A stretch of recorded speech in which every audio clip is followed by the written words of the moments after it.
Hi, everybody. Thank you for coming. We are super excited to host this May community resource training with our friends at Hope Rescue Mission. Thank you both so much for coming.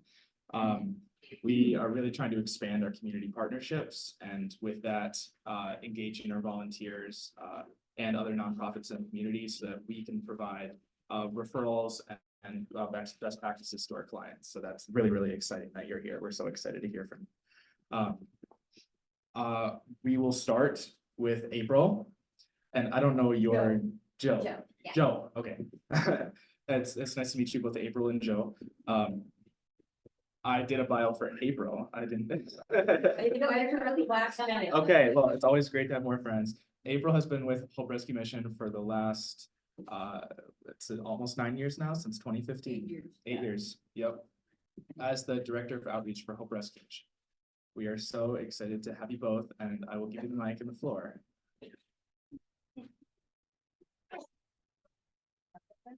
I'll just hand you the mic when I'm done talking.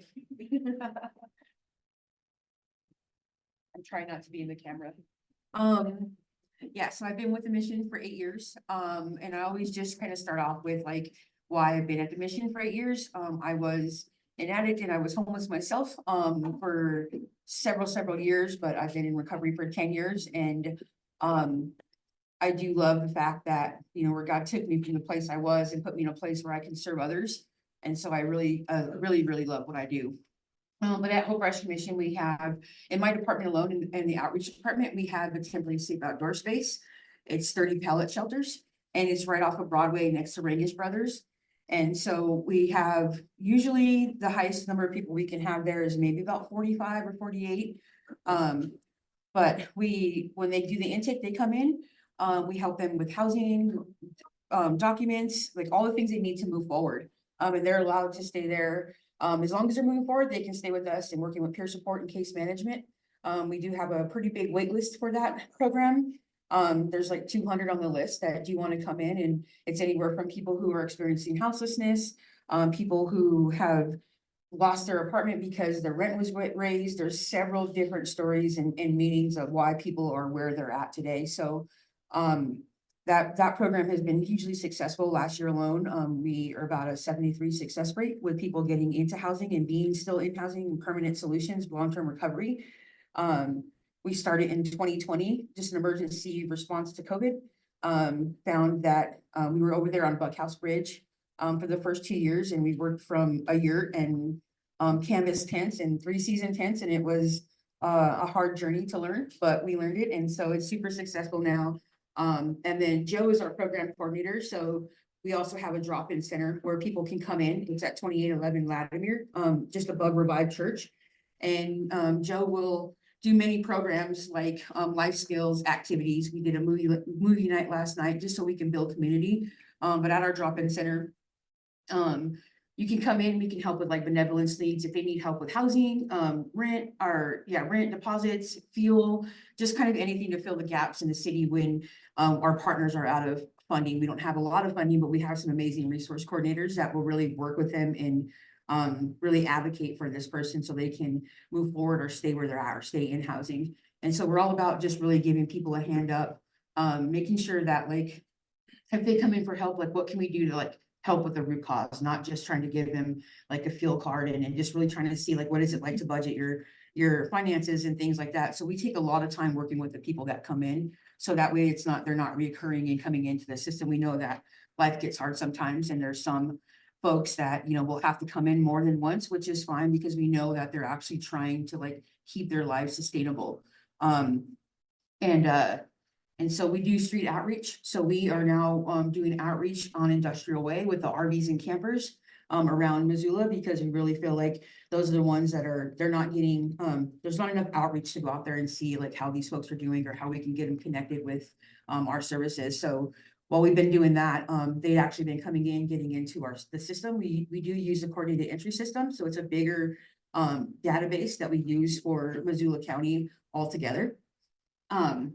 And so it helps us be able to refer people where they need to be and what resources are going to be best for them, case management, mental health, substance use, and all of those types of things. But I will let Joe talk a little bit about the program coordinator position. And then we can move on to well, I'll just share it real quick before you talk. But we also have our thrift boutique, and that is like where we, our thrift boutique is 702 Southwest Higgins. And that's where our enterprise is. That lot, everything that goes into that is what we put back on the streets and helps the overhead of the mission. We are 100% donation. We do have a lot of state grants and county grants for outreach, but not for our other programs like our Women's Center.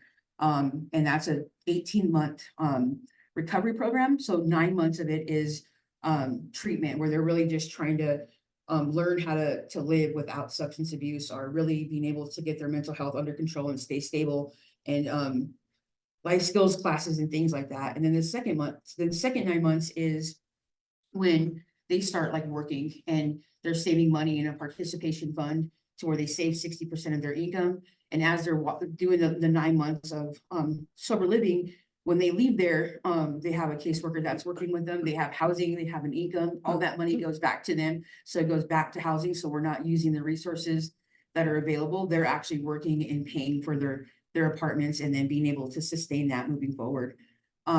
But I didn't bring any business cards or anything. I left them outside, but I'll leave my stuff with Jonah. But here's Jo. She does all the fun stuff. I do have the best job. Yes.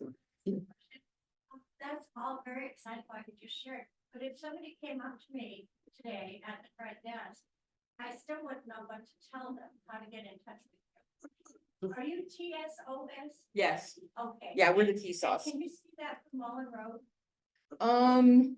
Not necessarily. If you go from Mullen Road and you make a right on Broadway, it's just next to cars, the rental car agency at Rangish Brothers, but it's right next door to those big yellow apartments. And so it's like tucked in there a little bit.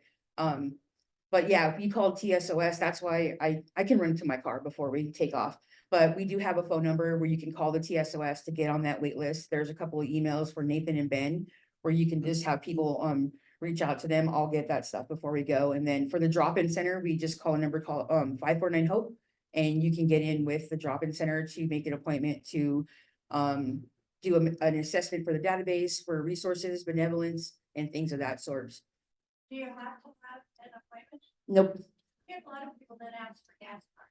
Yeah, if you can just let them know, they can go to the drop-in center for Hope on Latimer, and then the number is 549-HOPE. And that's the best way to contact Hope. Yeah, yeah. And then address on 2811 Latimer. The information is on the community source sheet.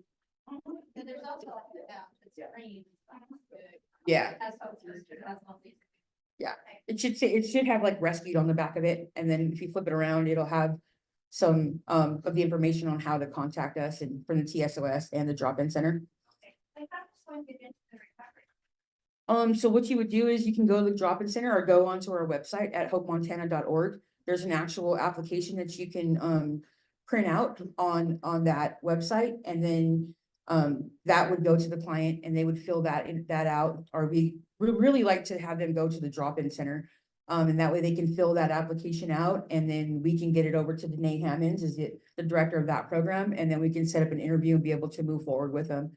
And if they agree to like say, yes, there's a bed and we can't get them in for a couple of days, we will get them a safe place to stay. So they still know that they don't have to go back out there and they can actually get help. So we do want to work with them if they're agreeable to getting help. We want to do whatever we can to not put them back out to where they have to be. So there's not necessarily a long waiting list for that. There is a waiting list, but it's really case by case. She was short staffed for a long time, and that's kind of a problem for a lot of people. She does have 16 beds there. 8 of them are full now. She just got some more staff. So right now there'll be more availability moving forward now that she has enough staff to take care of the ladies out there, because at some point they can have their kids there and they can start restoring with their kids and building, doing all of that stuff while they're in that program to get their kids back and to actually have a life with their kids outside of that. Okay, so initially they can't have their. Not initially. It just depends on where they're at. If they're homeless with their kids and they're needing that type of resource with recovery, we have kids there now. But for the most part, what we have learned is a lot of the children are in CFS. They're in, child care. And so we work with that department to be able to get their kids back. And that's normally how we would work with mothers and their kids, is really trying to get their kids back into a safe place. Thank you very much. Hi, I'm Joe. I'm the program coordinator for Hope Rescue Mission. And just a little bit about myself, I struggled with heroin addiction and spent about 5 years over in Everett, Washington, living in a tent on the street. And so I have lived experience, and that's super important when people come in and they know that we can relate to them and just have basic conversation and no judgment. And I love that fact about my job. I love just being able to give hope because I'm a survivor of addiction and homelessness. And people think that everybody knows that addiction can be stopped if they just wanted to, but I can tell you, I actually got high in the parking lot of the rescue mission in Everett, Washington, and I had no idea what that building was. And so we get to bring, you know, our lived experience and information. And then along with that, as program coordinator, I am doing a lot of activities with the clients that live over at TSOS and our clients that come into the drop-in center, just on how to be healthy in recovery, and also grocery shopping, cooking a meal, those things that someone has maybe never done if they grew up in generational addiction, or things that have been long forgotten when you're living on the street. And I can tell you, coming out of treatment, I went through adult and teen challenge, so I was very protective in that environment for about 3.5 years. And so when I came out of there about 10 months ago, it was hard just going to the grocery store. I hadn't done that in a really long time. Those things that people just think is natural to all of you, it's not so natural to someone who, like, I'm not allowed to be in Walmart. Like, so I have fear of going into, you know, stores, and so I get to walk that out with our clients and just show them how to live again in a healthy way. And also we give them tools we are wellness recovery action plan facilitators. And so we can walk them through what wellness looks like, what it looks like when we're not well, who to contact. And it's just all the life-giving skills that have long been forgotten. We get to be a part of that. And we have built a community room over at the TSOS just in the last week. So we had a movie night last night, and a lot of the clients came, and we had bingo night a few nights ago. And I can tell you, people who have lived in a dark place for a really long time, they laughed a lot. We had so much fun, and just learning how to do that again, it's a privilege to be able to walk that out with them. And I'm thankful to be a part of this. The user agreement. Okay, so the user agreement, you mean like, Just what they have to agree to when they come in, no drugs, no alcohol. yeah. So when someone comes into TSOS, it's pretty structured. It's not just you know, go on and live your life as you were being homeless with shelter. That's not what we do there. They come in and we immediately start looking for jobs for them. That we need them maybe not to be sober when they walk through our doors, but wanting to be sober. So we need forward progress. They can't use drugs on our site or have drugs on our site, but they can go off and use and then come back, as long as they're not disrespectful or disruptive to everybody else. So they come in and they just need forward movement. And then we at the drop-in center, we have resource coordinators that immediately start working with them on housing navigation, employment, resume building, all of the things that they need and don't know how to do. We step in and fill that gap for them. So our hope is probably about 6 months that they'll start moving forward, and 6 to 9 months they'll be housed. And then we also have a social worker who follows them through another 3 months after they complete the program, to make sure that they have budgeting skills and they're paying their rent, and, you know, not being disruptive in an apartment complex after we do get them housed, because they haven't, you know, been in that environment for a really long time. And so it's not, when they leave the TSOS, it's not us, they don't drop off of our radar. We still follow along with them and make sure that they're successful in their journey. Any questions? Question. You said, the T cells is a pallet shelter. Could you describe what a pallet shelter is? Yeah, so what it is 100 square foot, they call it a pallet shelter because it can come in a pallet. Literally it took us 40 minutes to put one up. And so what it does have is heat cooling. It's got 2 beds that fold down. Some people use that as a desk. And so they have their own space, their own bed. They give them a mat, pillow, blanket. And we do monitor what they bring in because we don't want them hoarding things. But yeah, they definitely stay super warm in the winter and super cool in the summer. And they have their own areas where they have to take care of. So no cigarette butts, they have to, it's almost like they're doing a lease with us that, you know, if they have violations and they get written up. And so they really have to be following this program. But that's basically, a lot of people are like, what is a pallet shelter? That's what it is. It comes in a pallet and we put it up. So it's the floor, the 2 walls and 2 walls that go to the side, the roof and the other 2 sides. So it goes up super quick and it's super efficient and it's super like, a lot of people that go in there, they're just like, they have their own safe place for that. It's got windows and they are allowed to put like flowers and decorate their little areas. So it can kind of feel like home. And I tell them it feels like home, but it's not home. You know what I mean? We have to really get you guys moving forward. And as far as the user agreement, we will meet people where they're at. So if they come in and they are struggling with substance abuse or mental health, we'll work with them. We'll get them tied in. But the user agreement, like they can't even panhandle within, it was 10 miles, but then some people found a loophole. So I moved it to 25 miles. And so, you know, oftentimes I'll drive around and see if people are doing what they say. And if they're panhandling, then we'll have a conversation because they can be using that time to move forward. So it's really a structured environment that we're working with folks. And yeah, people come in and they are on substance use, but what we do find is like substance abuse is what they did to cope with their situation. And so a lot of folks are like, we have seen it successful a lot. Not everybody needs a long-term recovery. They just need a safe place to feel secure and safe and know that when they leave, they can lock their doors and they have a key for it and they can leave and come back and find their stuff. We do pallet checks 2 or 3 times a week. And so that's us, you know, we go in, we check what their pellets look like to see if they're clean and they're taking care of that area. If there's any drugs or alcohol, they'll get written up. There'll be some things that we'll just have to end our agreement with.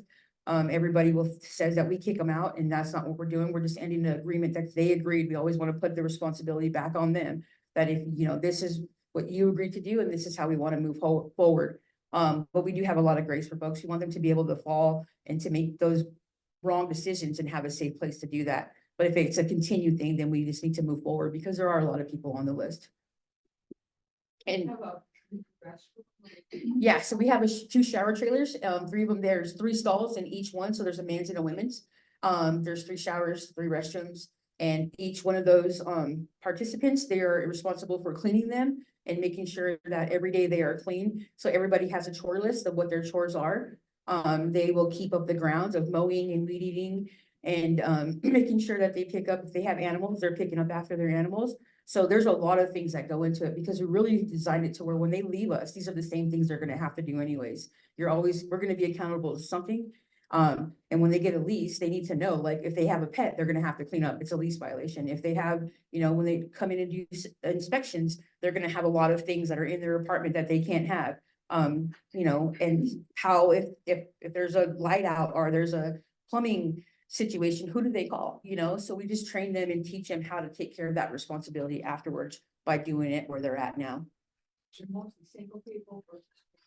Single and couples. We don't have anybody, no children there, but what we have recently seen in the last 3 months is several kids aging out of the foster care system. And so we have taken on probably about 8 in the last few months, and we double them up because they know each other, they work together, and want to make sure that they're safe as well. And so that's something that I'm working with Youth Homes and Tom Roy on, is really like, how are we, you know, working with these youth that are getting aged out and being taken to Johnson Street or the Poverello. So we now have talked to them about bringing them to our drop-in center and seeing if we can find resources. The youngest we've had is a 17-year-old. And it was super sad, but he turned 18 in December and he's housed today and he's working and he's got all the tools he needs. And if he needs help, he actually comes back and plays basketball like 3 times a week with the guys there because they're like kids too. So we just invite all the children back. But yeah, it's really come a community and an environment to where they know if they feel like they're not in a safe place, they can always come back and hang out with us and volunteer and do things. But yeah. Is there cooking facility? No, so what they have is a refrigerator and a microwave and a hot plate. And a hot plate sometimes is questionable. So they can cook their own meals in there, but they have a refrigerator, microwave. We did have a kitchen in the community room, but it just became too much issues with public health. And so we needed space for an office and a space for us to have fun activities and be able to work with folks there with other service providers. Staff volunteers. You have volunteers, oh, and not staff. No, we're always looking for volunteers. We deal with a pretty rough community. So I have 5 staff at the TSOS, and that's Monday through Friday. We staff it 24/7, and on the weekends there is security. So we have 2 peer support or client support during the day from 7 to 6 in the morning, and then we have a swing shift guy that's 3 to 11, and then we have a graveyard gal that's there from 11 to 7 Monday through Friday.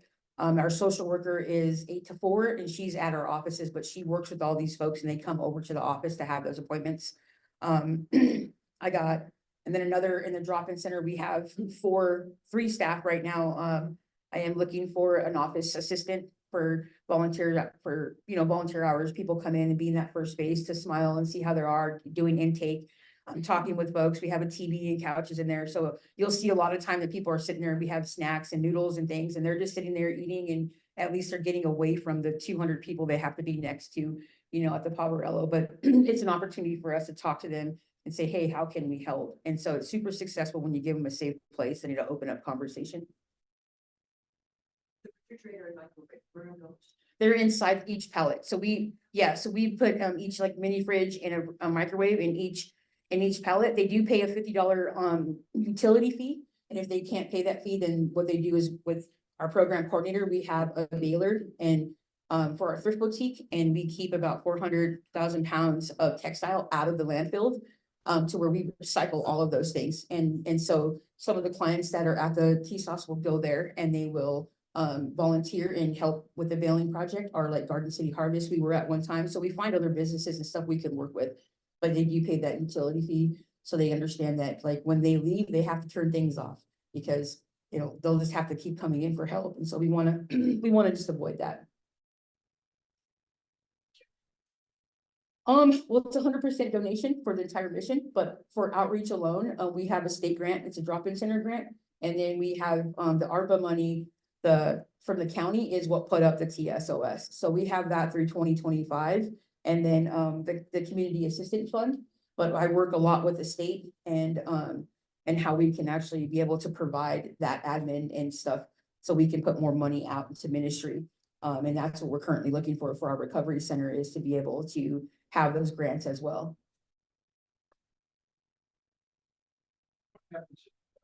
Digital has multiple write-ups. Just go like this. No, no. What we do is we'll just have a conversation with them.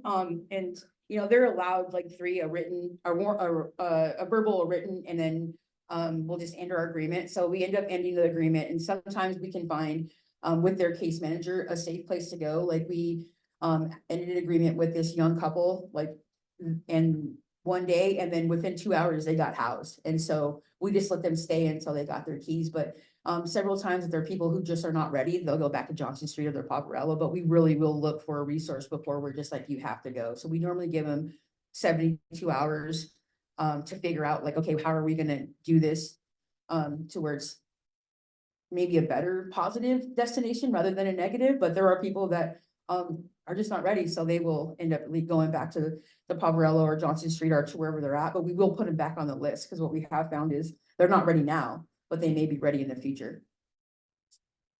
Okay. So if that happens, do you let them come back? Like in a couple of years, you were saying? Like, Yeah, some of them will come back in a few months. Yeah, sometimes they just need to see what they had before, you know what I mean? And then they start digging in. And I'm a firm believer that no is help. And the more times you say no to someone, the more times they're going to come and say, then how can you help? And so I'm pretty much the one that if you hear April says, then that's pretty much how it goes. But I have people tell me the real stuff. I have people be hard with me, and we're not hard on them. We're just real with them. And so when they're ready, they can always come back. We've had someone leave in a month, come back and they are working full-time in their house and they appreciated that, you know, I told them, we got to tell them the real stuff about what life is really like, you know? Can you help them get medications like insulin? Yep. So we work with Partnership Health. We work with, the community care team and so we do, if they don't have the funding for that, then we will help them through the drop-in center. If they don't have a resource like Medicaid or Medicare or food stamps, we will work with them to do all of that and make sure that they have that. If there's, anything that they need, we're gonna help them be able to get those needs on their own or with some type of help. Is there a time limit, going back to the pallet dwelling, is there a time limit they stay there? Or as long as they're making forward progress, can they stay? So we have a 30-60-90 kind of look at it. So in the first 30 days, we're seeing if they're gonna be a good fit, because we don't want them being there for 6 months and being like, oh crap, he's not a good fit.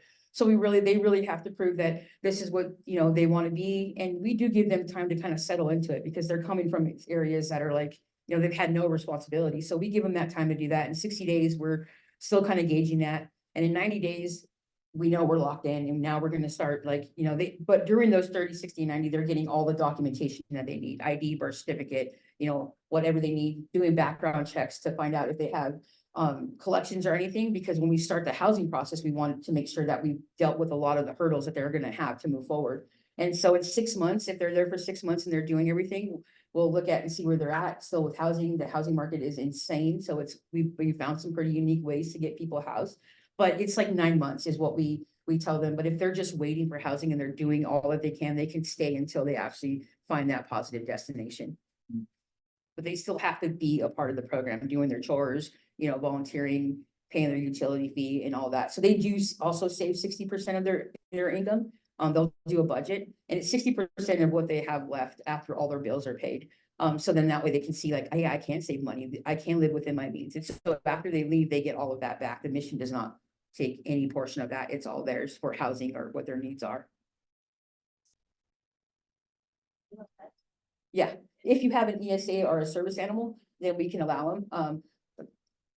We really see it as, you know, they can really take care of themselves right now. So trying to acquire an animal while they're there is something that we're not gonna do unless, once they get housing, they can do what they like, but we don't want another hurdle that we're walking through. So, if they already come in with an ESA or a service animal, we'll accept that. But right now, we just want them to kind of focus on themselves.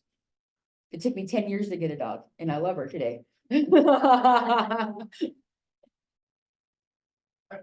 want to ask your opinion about something. Obviously, you've got a lot of on-the-ground experience, but you mentioned that your funding for the pilot community is going to run out in 2025. Questions about Johnson Shelter. This future is, what's your sense of what we need to do as a community to provide the kind of support housing that clients work with? This always gets me in trouble because then someone calls and said, hey, April said yes to a whole other project. But what I do think, we have shelter, you know, the Poverello is fantastic for what they do. They take care of people's basic needs, and, you know, they have a warm place to be and they're a safe place to be. In my opinion, what I would love to see is another type of TSOS in between Johnson Street and what we're doing, so we can get them prepared for something that's a bigger responsibility. I just think that really as a community, we need to see that it's not just about substance abuse and like people that don't want help. I think that's the biggest thing where people like shy away. And there's a lot of like, I'm not going to be the one that like sugarcoats the whole thing. There's a lot of people that are doing bad things. And what we really need to think about is, but how are we going to solve this issue of those who do want help? Because what I see on the ground, about 80% of the people that I deal with, they do want to move forward. And their stories are crazy that like, you know, any one of us can be in this situation tomorrow just because of the way life is. But I do think that we need more programs. We need more places for people to be. I wouldn't say that we need to build 3 or 4 more shelters. That's not going to do any justice. I do think that we need to work with the folks that we do have and be able to plug them into an area. Like my thought would be having like 3 or 4 recovery centers, but one for like the LGBTQ, one for veterans, one secular one, and then ours is faith-based, but somewhere where people can go and feel safe and recover from where they're at. The mental health system definitely needs a whole ton of work, and that's a lot of who we deal with is the mental health. And from Warm Springs down. And so I've been working with Representative Keenan and Senator John Esp and the Executive Director, Charlie Brereton of DPHHS on that Bill 872. I've sat in all the panels and it was amazing that they came and they seen from the ground level on like what we need to do to change this mental health system. And there's been some really amazing recommendations that have come out of that to try and get to the next place we need to be, but we need more of our community and it always comes down to funding. That's really what it comes down to, is how are we gonna fund this? How are we gonna be able to sustain this? I say yes to every project there is and just have faith it's gonna get funded. And my boss hates that, but I just think that, you know, that's just the way that I process things. We need more, but we also need more people in our community to understand that the problem is bigger than what we just see. You know, people camping out and there's just not enough resources for us to take care of all of the folks that are actually experiencing this. And I can tell you right now, here at the drop-in center, we probably get maybe 10 calls on average a day of people that are losing housing because they can't afford it anymore. And so the problem's not going away. We just need to find more programs to be able to sustain what we have and get people moving forward so they're not coming back in the system. But it all comes down to funding. And I asked Representative asked if we can have 10 million. He said he'll think about it. I don't know. But working with the Department of Public Health and Human Services has really changed things, especially in their prevention bureau, where I do a lot of, you know, I'm out of town a lot, just speaking on what it's like to have a lived experience. I am a certified peer support specialist, and that's underneath the Board of Behavioral Health. And so really talking to them about what it's like to have somebody who has the education and lived experience, how more successful would that be working with these clients rather than, you know, someone telling them what to do without an experience, but being able to help them move forward in both ways has been successful. So we just need more of this, more human capital, more funding. I'm a firm believer in if we put it there, then it's not bringing everybody else from other places. We have a problem here, you know, and there's enough problem here that we're just trying to fill. Do they come from other cities in Montana? Absolutely. But that's why I love the database that we have, is because I can see if they were working with someone in Billings, I can see that they were working with them and maybe make a phone call and see if there's more of a resource there than here. But it really does come down to our mental health system, substance abuse, and funding, and really housing. Those three things there are the biggest things, and we just need to figure out a way how people can support that and see things for what they are and not what they see. You know, trauma is trauma. And my thing is, when we talk to folks, it's not what's the matter with you, it's like what happened, because we want to figure out what happened so they don't have to live this way anymore. More of that stuff would go a long way. Yep, just, very impressive on what you're doing, and I think that the whole lived experience thing that you both have shared that enables you to truly understand what someone's dealing with. Excellent. That Thank you. That the organization utilizes folks Mhm. in that way. I guess my question is, you were talking about the different, options, and you mentioned yours is faith-based, which I Mhm. do know. But is that something that is, for people who are there and are in your programs, is that something that's, We don't force anything. We don't we don't, it's just an option that It's an option, available yeah. if people are- yeah. So we're not, I don't believe in forcing my faith on anybody, and I don't believe in them forcing theirs on me. We really just look at how we can serve people and where they're at and how we can serve them. We will share who we are in our faith, and we won't compromise on that, but we're not gonna force anybody. Like, you don't have to tell us you believe in the Lord to get our help. We don't even ask those questions.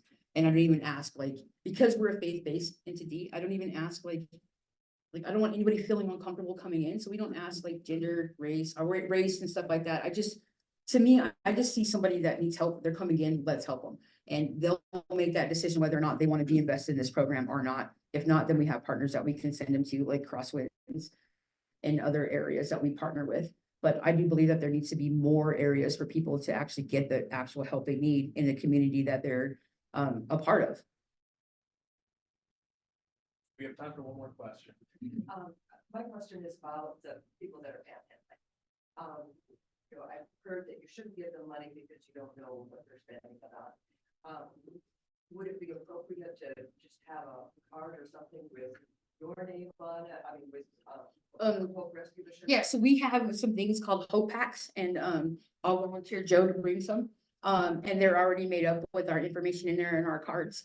And to me, it's like I give money to people if I felt led to. It's not my choice what they do with it after that, but I always want to give them a resource before the cash. Or I'll give them a card and cash. It doesn't matter, whatever I felt led to do. I think it just, it changes and it's case by case. The question was, how do people get connected with caseworkers? We were just kind of listing the various places in town, Crosswinds, the POV, other areas that folks get connected with, because a lot of folks come in with caseworkers. So, cool. If you're in a hurry, I won't ask my question. I will wait till some other more appropriate time. But you have just a second? Yeah.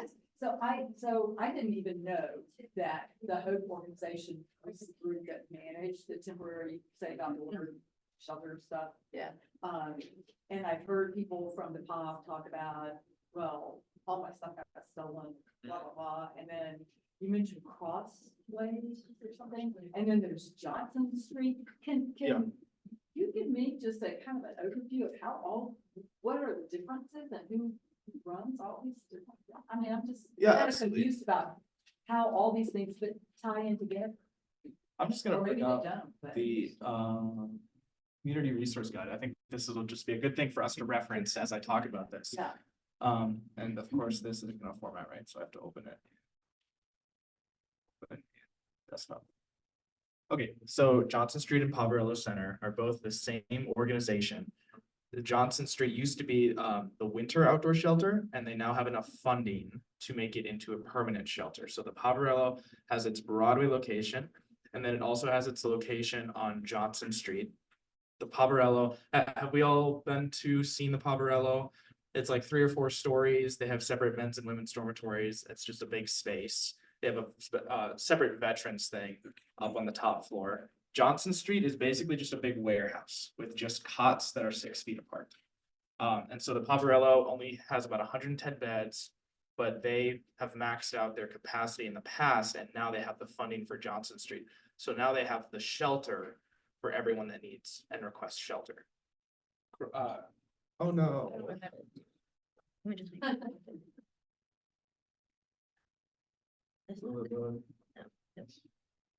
Can I open this just in lab and we'll just adapt? Okay, so. Crosswinds is right here, and I'll blow this up. Crosswinds is a recovery organization on Russell, so pretty close nearby for addiction. This was just new added to the resource guide last week. So this community resource guide, I update it every 3 months, and now this is updated to include healthcare and substance abuse treatment. And did you have another? No, that's good. I Okay. mean, and Poverello Johnson Street is funded just by, or it's Yep. some entity, it's its own private nonprofit entity. Yes, Yeah. I'd say almost all nonprofits are a combination of individual donations, city and county states funding. And I think it's pretty even. I'd say individual donations make up probably the biggest portion. But it sounds like all these organizations kind of work together with a population that they move from one place to the other based on. Yeah, what's really cool about Missoula is we participate in the coordinated care model. So every person that is experiencing houselessness or at risk of experiencing houselessness has a number. That number preserves their privacy, but then you can share details about that person while maintaining privacy and confidentiality between nonprofits. So that prevents us from helping someone apply for SNAP and then them going to Hope Rescue Mission and applying for SNAP and then going to the Poverello and applying for SNAP. And so there are ways, and the food bank doesn't directly involve itself in that process because we want to be focused on groceries and food to folks, but other nonprofits around the city definitely coordinate with folks as to not duplicate models of care. Makes me sound that's like almost, don't think we don't, what else to do because they know how to direct. Absolutely. Yeah, absolutely. We have a part in that, you know, when we're directly in front of someone talking to a customer in an RA booth, they definitely have a part of that because they actually have ways to help people. You know, the ways that we can help people are to refer them. and to get them food. And the ways that they can help people, you know, they might not be able to give people groceries, but they can help try to identify safe places of shelter, kind of the same as what Han is able to do up here on Tuesdays. And from what I understood, so like I've had several people say, oh, I'm about to lose my housing. You know, it's at the end of the month, I can't, you know, get me kicked out. Would it be a good idea to refer them to Hope Rescue Mission? Because it sounds like they might be able to get money for maybe one more month rent or something. Yeah. I mean, I wouldn't say that, but it might be a good place to reach out. I think that would be one great place to call and ask among many others, right? Because Hope Rescue Mission also doesn't have the funding to pay rent, you know, for folks if they're just gonna be short on rent the next month too. So the POB is a place to call. Housing Advocate Network, Missoula Housing Authority, Hope Rescue Mission, Salvation Army. These are all places to try to see, you know, what sticks for someone in crisis. It's not as easy as just call this place and they have enough money for rent this month. One of many good ones, yeah. Yeah, Henry. Lucy, I had a couple of questions about NA and A meeting. And I was looking on the new sheet, I didn't see anything. I'm wondering, we have a list around where we can go on. Yeah, that's a great question. I know that when those questions come up for me, I just Google it. So maybe that's not the best, and when the There's front desk so is many. busy. And then it's really busy with, there's a lot of different organizations. Almost every church has one, so it'd be difficult to try to list them all, and they're almost always faith-based. Yeah. We could Do you try have to- anything to say about that? Yeah, yeah. We could think about it would have to be its own sheet, but we could think about having something. I just feel like there's so many meetings, putting it on, we can't add it to this one. Yeah. We'll write that down. Yeah. Yeah. Great. Yeah. Well, the district AA group gets puts out. Oh, great. I've often seen them in the waiting area. So they do Okay. deliver The them district. here. Yeah, that's right. In the past, there have been schedules for AA and NA meetings in the waiting room. I forgot. Yes, I have put that there before. Jana also had a question. Yeah, Jane. I don't want to digress here, because I think, but Yeah. the Tuesday night housing support meetings that you have, do you discuss all those housing options, or what gets discussed in those? The 2 to 4 cent. Yeah. 2 to 4. On Tuesdays. Yeah, so my roommate actually runs that. I live with her, so I ask her lots of questions about this all the time. There's an intake process kind of similar to how we do it, and it's very one-on-one peer support about what are the best options for that person. The first step is always friends and family. You know, that's a great option for some and then not a great option for others. Sometimes it's a barrier, like I'm too embarrassed to reach out to a friend or family. Well, if it's being embarrassed or being houseless, you know, you'd rather be embarrassed. So that's one thing they do. They definitely, they help people sign up for Section 8. They help people sign up for other subsidized and affordable housing wait lists. But they don't have housing themselves, right? They're just a conduit for folks to consider all housing options, because again, it really takes every little feeler you can put out there to try to find unique options for each person's situation. For veterans, it's definitely a lot easier. For folks with pets, it's a lot harder, so it definitely depends. Thanks. Okay, trying to get this question. So the pod, does the pod serve meals? Bob does serve meals. Yep, they serve hot meals and they have pantries. They serve a cold breakfast. The times are on one of the resources downstairs. It's the Western Pantries in Western Montana has the hot meal time. And also the community resource guide has the times for I'm not sure if it's the pantry or the. Okay. And Breakfast are 6 to 7:30, lunch are 7:30 to 1, and then dinner is 5 to 6:30. And then Okay. lunch and dinner are hot. Do they have to be staying there to get a meal or? No. Okay. No, they can just walk in. do people have to leave during the day? People do have to leave the building during the day. Yes, they have a courtyard available. The courtyard is right now under repair, but typically lots of people hang out in the courtyard. Johnson Street too, or are they not have to be on this? I'm not certain on the policies of Johnson Street. Kind of this hour and a half or meeting. That sounds right to me. Yeah. So the one thing about Johnson Street that I don't know if people realize is considered a zero barrier to get in. Yep. The POB has a lot of rules that you need to follow and how to achieve that. Right. And I volunteer at Johnson Street. So if you have a pet, or you have extra bags of belongings, they pretty much, as long as you're not really being disruptive or abusive, so that pretty much in there. And they do have about a 2-hour cleaning period, so all of the, they're not really cots, they're just mattresses, kind of like pads that are 6 feet apart.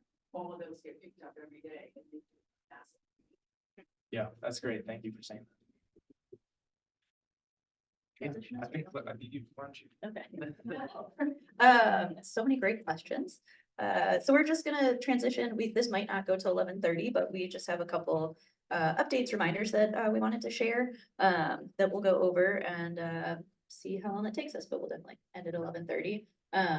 Yeah, and thank you guys for all your great questions, and it's just so awesome that you guys are all here and show up for this, and it just shows how much you care about our customers, and we're really excited to be doing these in person again.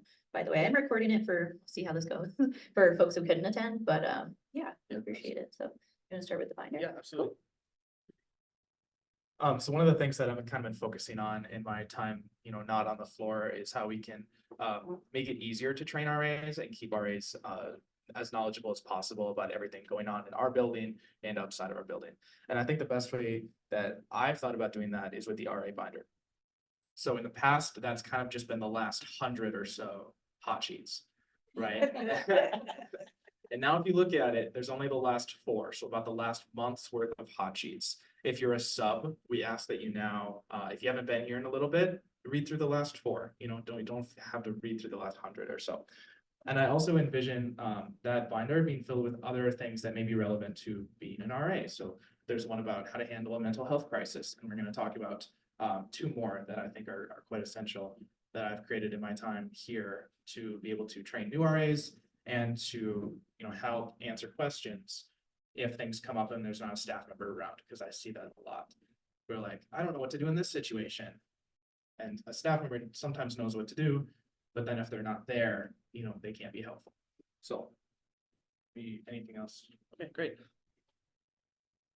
So the RA index is right in front of you. This is kind of just an FAQ almost, frequently asked questions about just lots of things that I hear about to answer, frequently asked questions.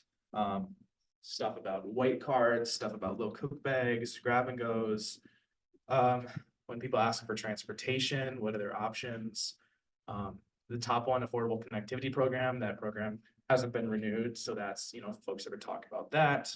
That's why that's vanished from the RA cabinet. And so you can feel free to read through this, now or during your RA shift, if it gets a little bit low, but it's just kind of a, here's some best policies, here are some answers to common questions, both from us and from customers. Yeah, I'll just add, yeah, Jonah created this, and I think it's so great, especially for everyone and ongoing, and as another resource for when we can be hard to find up there or around the building. But I think it'll also, like you said, be great for new RAs, folks who are subbing, just to reference and look over, and some refreshers. So it's I think also it's like a live document. So I'm sure it'll continue to evolve. We didn't print enough forever because we didn't want to kill a tree. That was my request of Jonah. So we'll email it out and have it up front as well. Hang on. Oh, sorry. On pets, we'll add that. This will live in the RA binder, so it's gonna be 3 hole punched and it'll live in the RA binder. And then with pets, that's still a discussion that's very ongoing with staff. Yeah. Yeah, I know Pam and I have been talking about pets a lot.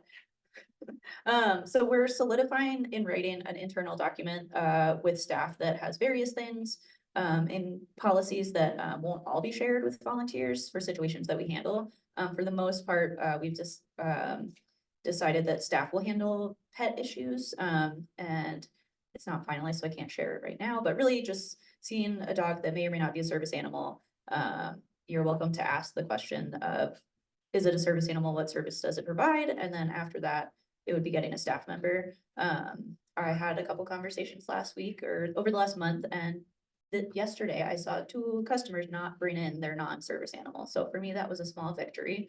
Really, if they're well behaved and they're staying with someone, even if they tell us it's a service animal and it's right by their side, it's on a leash, it's not barking or peeing on things or chewing on pallets.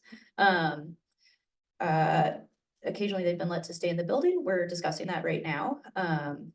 And so I don't have a solid answer yet, but it's a evolving conversation that I know is hard for a lot of us, so. Every day when pets come in and we love them so much, but we are a grocery store and a food establishment, so, yeah. Hey, yeah. I had a question, a few questions to be this our Tuesday. And this was a woman shopping for 8 people, and she had a cart of 6 and a cart of 2. And she asked that when the sign says 1 per family, does she get 1 for each card? So, So on the cooler doors? yeah, so I did talk to Caitlin, and Okay. Caitlin said, no, it would be per family regardless of the number of people. Yeah, yeah. So we give the bigger bigger families, a cart of 6 and 8, and so they do get more non-perishables. But, the not, did I say I did say non-perishables. So they get more non-perishables. You know, we don't, we're often so much lower on deli, meat, and so it is what's on the fridge. We aren't able to double those things. We try to adapt those based on household size as much as possible. But sometimes it's just getting through the day and everyone gets 1 regardless of household size, which is hard and it stinks. But, you know, days we're open till 7, like now, is a lot of what we're seeing right now with grocery rescue and stuff like that. So, yeah. Oh, sweet. Yeah, so thank you guys. If you're at the training last time and in the RA binder on the hot sheet, we've been talking a lot more about having RAs really thoroughly onboard, orient new customers. I feel like so many folks already do this, but we really want to see it as consistently as possible. Really, we've found that it helps us so much when customers come in with quantities and establishing that from the initial visit. So knowing how quantities work, that we're asking them to follow the quantities. Maybe they haven't been here since COVID, when we didn't have, you know, quantity limits. And so really doing that thorough orientation of taking the time to walk them through the whole store. You know, you don't have to go through the shelf aisle, but really without a shopping cart, that is key, because once you get a shopping cart, folks see, you know, the grapes that they want and stuff like that. And of course that's awesome, but it will take you twice as long to get through the store. And so just walking through, hey, I'm going to briefly walk you through the store without the cart, and then we'll get you shopping, but I'm just going to explain to you how everything works. If you know, the doors are they can be really confusing. We try so hard as staff to make the limits and quantities understandable, which, you know, is also hard with language barriers, things that we're continually working through and trying to improve and have dignified experiences for everyone navigating those. But showing the first freezer, which for the most part is doors 1 through 5, 1 item, not 1 item from every door, which is easy today when it's all spinach. And but, you know, when it's other things like all this great meat and you think it's 1 from every door, that gets tricky. So, and just, you know, generally guiding folks to, if they have any questions, once they start shopping, find a staff or a volunteer on the floor. You know, the restockers are able to answer questions. Also, that said, with yourselves, you know, orienting new customers, if you are like, oh my gosh, we are so busy, if there's a store assistant on the floor, we're really hoping that greeters can also be comfortable to show new customers around. So if you are really backed up front and you aren't able to take the time to do that, one of 2 things, we'll still take the time to do it and the wait will be a little bit longer, or finding another person to help you orient. Hey, can you orient a new customer real quick? Great, I got it. You know, you see me running around, Jonah, I'm always happy to do it. Yeah, thanks, probably. I was an RA yesterday, and there were a couple moments where Ant, another RA, had about 3 new customers in a row. So I was like, where did he go? But he just came back, and then, oh, it's another new customer. He walked through the store and he did such a thorough job, which I appreciate so much. But it definitely was like, oh man, the line is getting long. The wait is getting a little long, but that's something we really want to prioritize, is that new customers understand the expectations and the behaviors that we expect from our customers in this space, and having that established the first day they walk in is so important. Oh, yeah. I guess one more thing to add is just encouraging customers as well to ask staff or volunteers while they're shopping if they have questions about maybe they're vegetarian, gluten-free. So always reminding folks to just we're here to help and we're here, you know, if they need an exception on something that one day, you know, someone's like, I really just need one more half gallon of milk. Asking someone who's on the floor, a restocker, a rover, just say anyone with a name tag. That's the easiest answer. Anyone with a green or a white name tag. Really encouraging folks to reach out and know that we're here and we'll say yes as often as we can based on products. Yeah, other things that have helped when I've onboarded customers are explaining what the conversations with RAs even are. You know, it's just a time to talk with a volunteer about your situation and if there's any resources we can refer you to or get you hard copies of. And then having folks understand the difference between a non-perishable item and a perishable item, and that the card is just for non-perishable items. It's another mistake I see. They're like, oh, meat isn't on this card. You know, meat isn't a non-perishable item. It varies so widely every day. You know, we really have to adapt our store based on what we get donations that day. So it can't be on a piece of paper, obviously. That's about it from us. If you guys have questions or things you wanted to talk about, you know, we could either do it as a group or we are free for the next half hour.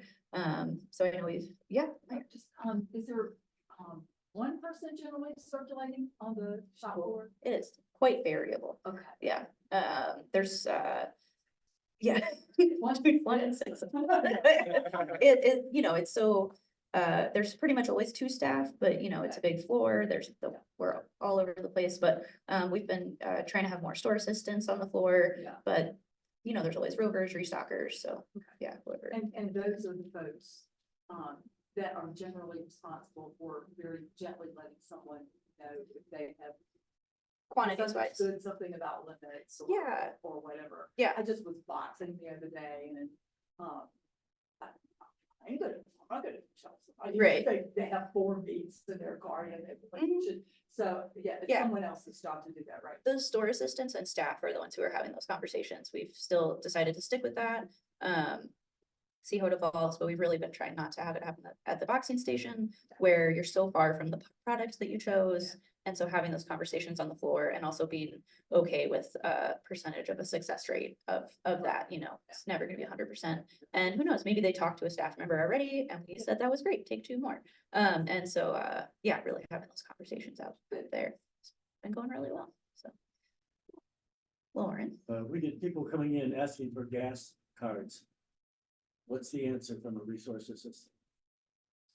Well, Hope Rescue Mission just shared a little bit about the gas cards that they provide, and then Salvation Army is the only other one that I know of that offers gas cards. And I think Salvation Army is definitely they have funding every month. So beginning of the month is probably your best luck for gas cards. End of the month, there may not be options available, but Hope Rescue Mission is always a good place to ask. That's a good question about car repairs. Oh yeah, that's a great, we've been communicating as a staff with the Facebook group, Missoula Community Organizing in Action. And there's a lot of great discussion about ways to give to the community, places to go for affordable things. Lots of our events are shared on that page. It's some of the ways that, you know, we've ended home deliveries, so other neighbors have stepped up through that platform to connect with their neighbors about shopping and shopping here for them. Yeah, I would say that's a great place to ask for affordable car repairs. You never know when you can meet a good Samaritan that knows a lot about cars. Ended home deliveries, that doesn't mean Yeah. the routes. Yeah, Roots and Fresh Food Box are still going, but we ended home deliveries per request, and we're really relying on that Facebook group who we connected with to help do those. So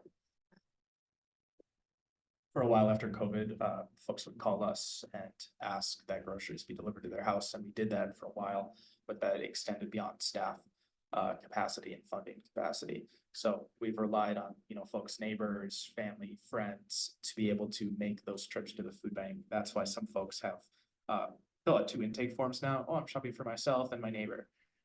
There's kind of who we've relied on to fill that gap. I'm not very familiar with Facebook, but, does that group have a name? How would somebody find it? You just search Missoula Community Organizing on Facebook. You have to be let in to post, I think. Yeah, maybe, yeah, like a lot of groups, they have to answer a question or something and then they can get let in, so, cool. Great, well, I think, oh yeah, so, I just wanted to ask, if somebody could take a look at the shelves in the back there, because there's a lot of empty slots. behind the resource booths or in the waiting room? Yeah. Information, Okay. pamphlets, that kind of thing. Maybe things are outdated and there need to be empty slots, but, if somebody could just take a look at that. And Sure. give a little bit of time. Is that for pamphlets on the back? Yeah. Okay, Ones that yeah. are all there in the plastic Yeah. sleeves. Yeah. That's a little tricky because some of the slots are meant for map style brochures that are long. So you can't put something that's like, you know, a third that's like a quarter sheet. You have to reach your hand all the way down to grab it, Yeah. you know? So I've been trying to think about how we can keep that, all that filled and not have to, and keep it all ergonomic. So we don't have to stretch and bend to get all the things. Yeah. Yeah. Just around. The food carts, the colored carts. Yeah. Um. Some, And some of them that are yeah, we, regularly yeah. at cost. Yeah, we, I think could use a better process with that. So cleaning in particular, I feel like there's a couple of greeters that I know of who end up getting sanitizing things. We could have more of a regular process for that. Like once a day, this shift is the shift that cleans them. And then I feel like as we see them getting crumpled in pockets, we're like, oh, there's enough yucky orange ones that we redo a whole batch and laminate and, redo them, which is, Well, and we Yeah. all out, I think they have to say, we don't have enough green cards. or they're all It's just they're all. Yeah, yeah, and I think that happens, and then we'll just know, oh, there's no more blue ones, because all the yucca, so just, yeah, I think throwing the yucca ones away is fine, and then we'll be like, oh, we're out, let's make more, so, yeah. And then you're also missing some, look at the foreign language ones, because a lot of the English ones get. Oh, no. Sent out there, yeah, Just orange. yeah. Great. Well, thank you guys so much for your time. Do you want to end it? Oh, you can- Okay. But yeah, we'll hang out, you know, if you guys have any more questions, we'll hang out, but I always learn so much from these as well, and so much from you guys and your questions, and so just really appreciate your time coming to these and how much you care about your job and our customers, and we appreciate you all so much. Thank you. Bye, guys. Thank you.